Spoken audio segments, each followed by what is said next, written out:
저는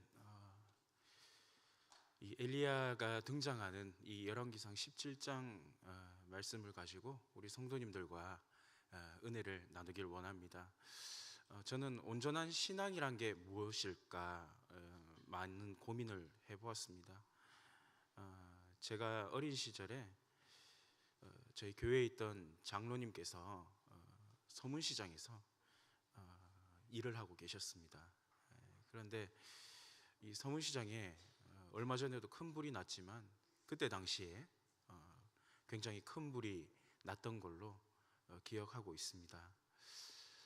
그분은 교회의 장로님이셨고, 그리고 어린 나이에 제가 보기에도 항상 교회를 지키시고 교회에 어려움이 있어도 흔들리지 아니한 그런 모습을 본 적이 있습니다.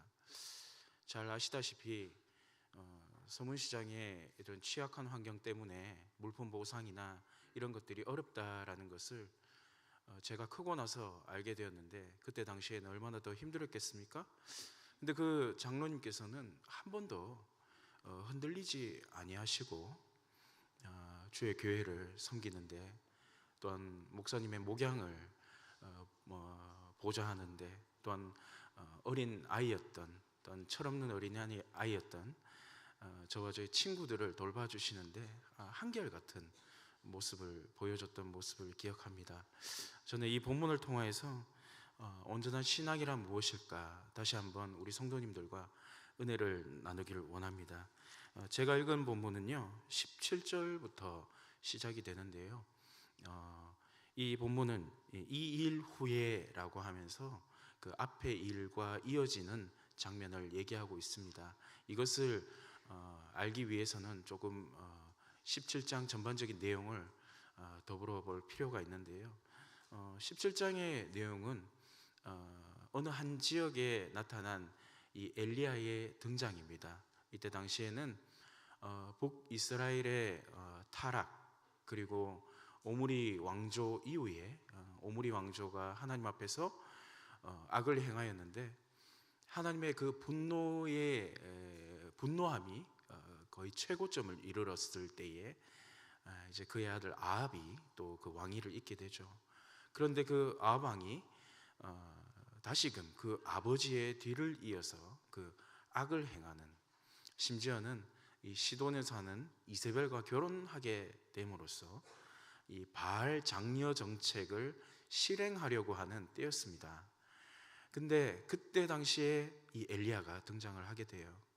굉장히 어려운 때였죠. 어쩌면 하나님의 사람이 나타나도 그 하나님의 사람조차도 힘을 쓰지 못할 것 같은 그런 모습이지만, 앞절을 잠시 보고자 하면 이 엘리야가 아합 왕 앞에 나아갑니다. 그리고 살아계신 하나님 앞에 명한다라고 하면서 이 땅에 이제는 수년 동안 하나님의 말씀이 없으면 비가 내리지 아니한다라는 말과 동시에 그는 떠나가게 됩니다. 근데 그것은 본인 자신의 의지가 아니었습니다. 하나님께서 그를 아합 왕 앞에 세우시고 또 그를 그릿 시냇가로 피하게 해 주셨습니다. 3절에 보면 요단 앞 그릿 시냇가에 숨고 이렇게 얘기를 해요. 이것은 하나님의 명령이었어요. 어쩌면 하나님의 선지자라고 말하였던, 이름도 모를, 아버지도 누군지 모를 이 엘리야가 아합 왕 앞에서 이제는 그 바알이 이 기후와 이런 것들을 다스리는 것이 아니라 하나님께서 다스린다라고 말하면서 그것을 말하고, 엘리야 자신은 얼마나 불안했을까요? 왕 앞에서, 그것도 여호와 앞에 범죄함을 저지른 왕 앞에서 그는 얼마나 두려웠을까요? 하지만 하나님께서 너는 그릿 시냇가에 가서 숨어라 이렇게 얘기를 하세요. 하나님의 말씀을 전하던 엘리야는 하나님의 뜻을 따라 그릿 시냇가에 숨게 되었습니다. 근데 이 구약의 원어를 찾아보면 이 숨고라는 단어는요 보호하다라는 뜻도 있어요. 하나님께서 그를 세우시고 하나님의 말씀을 따라 아합 왕 앞에서 하나님의 말씀을 선포한 자를 하나님께서 어떻게 하십니까? 책임지고 계시는 거예요. 보호해주고 계시는 거예요. 그리고 그가 굶지 않도록 까마귀를 보내주셔서 먹을 것을 또 보내어 주시는 장면이 전반부에 나와 있습니다. 그리고 이 전반부를 이어서 이 땅에 비가 내리지 않아서 이제 사르밧이라고 하는 그곳으로 하나님께서 가라고 명령하세요. 그렇게 되면서 한 과부를 만나게 됩니다. 근데 이 시돈 땅에 있는 이 사르밧이라고 하는 장소는요, 어떤 장소냐 하면요, 이세벨이 태어났던 곳이에요. 그러면 우리 성도님들 이해가 되십니까? 그러면 바알을 아주 열심히 섬기는 장소예요. 이해가 안 되시죠? 하나님께서 분명히 피할 길을 주셨는데 어디로 보내셨냐 하면 그 바알 정책을 아주 활발하게 하는 그곳 가운데 숨기셨단 말이에요. 인간적으로 생각하면 와, 하나님 너무하다, 하나님 어떻게 그렇게 하실 수가 있는가 라고 생각하시겠지만, 하나님은 이미 하나님의 말씀대로 순종한 자를 보호해 주시기 때문에 우리 성도님들은 이 본문을 보면서 하나님에 대한 그런 원망을 안 가지셔도 될 겁니다. 그는 이제 두로와 시돈 사이에 있는 사르밧이라고 하는 곳에 가게 됩니다. 그곳에 가서 한 여인을 만나게 돼요. 이 여인은 성경에서 소개하는데요, 과부라고 합니다. 과부는 어떤 삶을 사는지 아시죠? 그에게는 아들이 있어요. 남편을 일찍이 여의고 또한 그의 아들을 또한 키우기 위하여서 자신이 열심히 일하지 않으면 생계를 꾸려나갈 수 없는 그런 어려운 환경에 있는 여인이었습니다. 근데 그 여인 앞에 누가 나타났습니까? 엘리야가 나타났어요. 왜냐하면 하나님께서 사르밧에 가면 과부가 너에게 먹을 것을 대접할 것이다.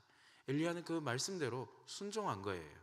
자신도 쫓기는 상황인데 그 시돈이라고 하는 바알을 아주 왕성하게 섬기는 그 중심지에, 그것도 그 사르밧이라고 하는 그 장소에 가가지고 이 여인을 만나게 된 겁니다.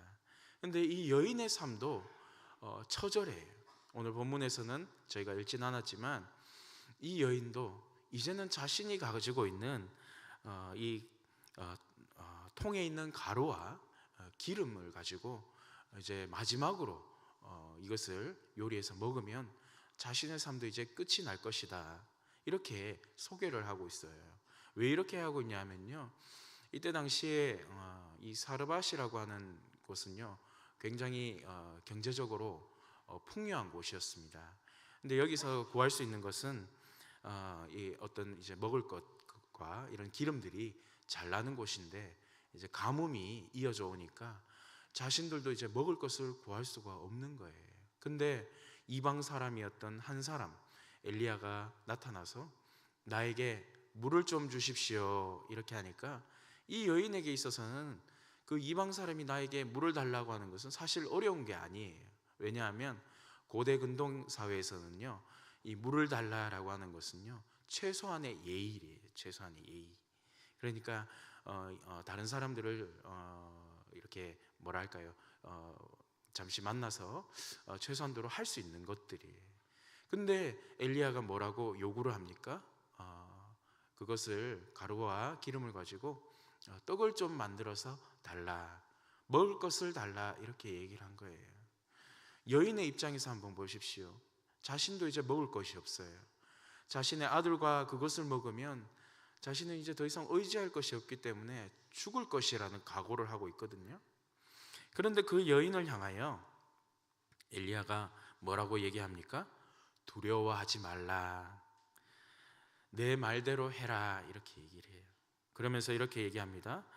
그것을 만들어서 가지고 오면 이스라엘 하나님 여호와의 말씀이 또한 이 지면에 비를 내리는 날까지 그 통의 가루가 끊어지지 않겠고 그 병에서 기름이 끊어지지 않겠다 약속을 해 주었어요. 근데 이 여인에게 있어서는 마지막 이 지푸라기라도 짚는 심정으로 선지자처럼 생긴 이 사람의 말을 듣기로 한 거예요. 그러니까 어떤 일이 일어났습니까? 엘리야의 말대로 엘리야에게 이 떡을 만들어서 접대를 한 거예요. 하니까 오늘 15절에 보면 엘리야의 말대로 하였더니 그와 엘리야와 그의 식구가 여러 날 먹었다 이렇게 합니다. 하나님의 말씀을 전하는 한 선지자의 말을 듣고 그 믿음대로 순종하니까 어떤 일이 일어났습니까? 자신의 가족도 살아갈 수 있는 그러한 은혜를 입게 된 거예요. 그리고 16절에는 그 약속이 이루어지는 것을 볼 수가 있습니다. 여호와께서 엘리야를 통하여 하신 말씀같이 통의 가루가 떨어지지 아니하고 병의 기름이 없어지지 아니하니라 이렇게 얘기를 해요. 그렇습니다. 우리는 믿음대로 산다라고 하지만 우리의 믿음이 약해질 때는 우리는 어디를 봅니까? 우리의 삶의 현실을 봐요. 그리고 어떻게 합니까? 우리의 삶의 현실을 붙잡아요. 우리의 삶의 현실을 붙잡은 순간부터 어떤 마음이 듭니까? 하나님께서 나의 삶을 다스려 주시고 통치해 주시고 이끌어 주시겠다는 그 마음이 점점점 사라져요. 그것을 보고 또 다르게 얘기하면 믿음이 어떻게 됩니까? 식어지는 것입니다. 하지만 엘리야를 한번 보십시오. 엘리야는 이름도 없고 그의 아버지도 누군지 모르는데 그는 그저 엘리야, 그의 이름 따라 하나님의 말씀을 좇아서 어떻게 했습니까? 아방 앞에 나아갔습니다. 그리고 시냇가로 가서 머물렀습니다. 그리고 시돈이라고 하는 바알의 이 종교가 아주 왕성한 곳 중심가로 들어가서 그리고 그 과부를 만나게 된 거예요. 하나님의 말씀을 순종하였던 엘리야의 삶을 한번 보십시오. 그의 삶에 어려움이 있었습니까? 아닙니다. 하나님께서 다 책임져 주셨어요. 하지만 과부의 삶을 한번 보십시오. 그의 과부의 삶은 마지막 자신의 먹을 것을 붙잡고 있었잖아요. 근데 그 여인이 만약에 엘리야의 그 말을 거부하였다면 그 여인은 오늘 이 성경에 기록될 수 있었을까요? 아니에요. 기록될 수 없었을 것입니다. 그리고 오늘 우리가 읽은 이 본문이 이어져 오는 것을 볼 수가 있습니다. 이 일 후에 그 집 주인 되는 여인의 아들이 병들어 증세가 심히 위중하다가 숨이 끊어진지라 이렇게 시작합니다. 이 여인의 가정에는 하나님의 말씀을 순종함으로 기름과 그리고 자신들의 먹을 것이 끊어지지 아니한 것을 경험을 했어요. 하나님의 말씀을 전하는 이 선지자의 말을 순종할 때 이것을 경험했는데 그 여인에게 또 한 번의 어려움이 생겼습니다. 그것은 그와 함께 살고 있던 하나밖에 없던 아들이 숨이 끊어진 것입니다. 고대 근동사회에서는 숨이 끊어진 것이 결국 생명을 잃은 것이라고, 죽음에 달아드는 것이라고 그렇게 이해하고 있습니다. 그래서 그 여인은 엘리야에게 달려가 이렇게 얘기를 합니다. 하나님의 사람이여, 당신이 나와 더불어 무슨 상관이 있기로 내 죄를 생각나게 하고 내 아들을 죽게 하려고 내게 오셨나이까? 라고 하면서 엘리야와 함께 있었던 날들을 기억하지 못하고 그는 엘리야에게 원망을 하기 시작합니다. 하지만 이 여인의 원망은 이번이 처음이 아닙니다. 맨 처음 떡을 달라고 했을 때, 그 가루와 기름을 가지고 떡을 만들어서 내게 달라고 했을 때 그 여인은 이미 우리가 읽지 않았지만 이 앞에 본문에서도 하나님의 사람에 대해서 원망을 한 모습이 있어요. 신앙이라는 건 그런 것 같습니다. 우리가 하나님의 존재를 분명하게 인식하느냐, 인식하지 않느냐, 이것이 믿음의 기준이 되는 것 같아요. 그 여인의 삶을 조금 더 살펴보겠습니다. 그렇게 말하고 나서 엘리야가 그의 아들을 달라고 그 여인에게 말합니다. 그리고 그 여인의 품에서 죽은 아들을, 숨이 끊겨진 아들을 데리고 거처하는 다락에 올라갔다라고 말합니다.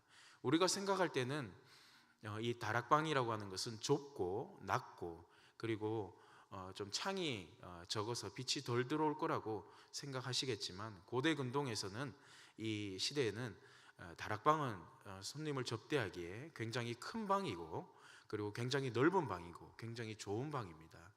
그곳에 이제 엘리야가 그 아들을 안고 데려갑니다. 그리고 20절에 보면 그를 침상에 누이고 하나님께 부르짖기 시작합니다.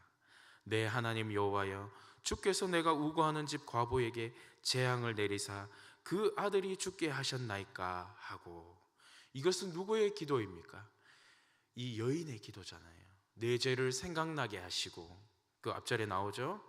내 죄를 생각나게 하시고 또 내 아들을 죽게 하려고 내게 오셨나이까. 이 여인이 한탄하는 기도를 지금 엘리야가 하나님께 올려드리고 있는 거예요. 그러면서 엘리야는 어떤 행동을 취합니까? 그 아이의 몸 위에 세 번 펴서 엎드리고 여호와께 다시금 부르짖기 시작합니다. 내 하나님 여호와여, 이 아이의 혼으로 그의 몸에 돌아오게 하소서. 이런 기도를 합니다. 그러니까 하나님께서 응답하세요. 22절에 보면 뭐라고 나옵니까? 여호와께서 엘리야의 소리를 들으시고. 우리의 신앙은, 우리의 믿음의 기준은 어디서부터 시작됩니까? 하나님의 음성을 듣는 것에서부터 시작됩니다. 내 마음의 기준, 내 마음의 결단, 내 마음의 뜻을 기준으로 삼는 것이 아니라 하나님께서 우리의 기도를 들으시고 우리의 기도가 하나님의 뜻에 합하여질 때에, 그때에 우리의 기도가 이루어지는 것입니다. 엘리야가 이렇게 기도에 응답이 있었던 것은 우리 성도님들 어떤 이유라고 보십니까? 저는 그렇게 봅니다. 이름도 없던, 그리고 아버지가 누군지도 모르는 그 엘리야라고 하는 그 사람이 아합 왕 앞에 그저 하나님의 말씀만 붙들고 나아갔을 때, 그도 죽임을 당할 수 있잖아요. 죽을 수밖에 없잖아요. 그냥 한낱 사람이니까요. 하지만 그는 그 두려움을 제쳐두고 하나님의 말씀을 순종함으로 나아가 하나님의 말씀을 선포하고, 그리고 하나님의 인도하심을 따라 그릿 시냇가에서 숨고 하나님께서 먹이시는 까마귀를 통하여서 먹이시는 것으로 배를 채우고, 또한 하나님께서 가라고 명하신 사르밧이라고 하는 그곳에 갔기 때문에, 하나님의 말씀에 순종했기 때문에 저는 이 하나님께서 그의 기도를 들으셨다고 봅니다. 그가 그의 기도를 통하여서 이제는 하나님께서 그의 소리를 들으시고 22절에 그 아이의 혼이 몸으로 돌아오고 살아난지라. 우리 성도님들께서 구약 성경을 잘 살펴보시면요, 구약 성경에서 죽었던 자가 살아나는 장면은 오늘 이 본문이 처음입니다. 이것은 무엇을 뜻하는지 아십니까? 바알 앞에서 이 땅에 비가 내리지 않겠다라고 하는, 하나님께서 이 땅을 다스릴 때에 이 땅의 주인이시다, 하나님께서 이 만물을 움직이시는 주인이시다는 것을 보여주시는 것과 더불어서 구속사적인 역사로 인하여, 구속사적인 약속으로 인하여서 생명도 하나님의 것임을 지금 나타내고 있는 것입니다. 그리고 엘리야가 그 아이를 안고 다락방에서 내려가서 그의 어머니에게 주며 이렇게 얘기합니다. 내 아들이 살아났다. 믿음의 신앙은 어디서부터 시작되는지 아십니까? 하나님의 말씀에 순종하는 것에서부터 시작됩니다.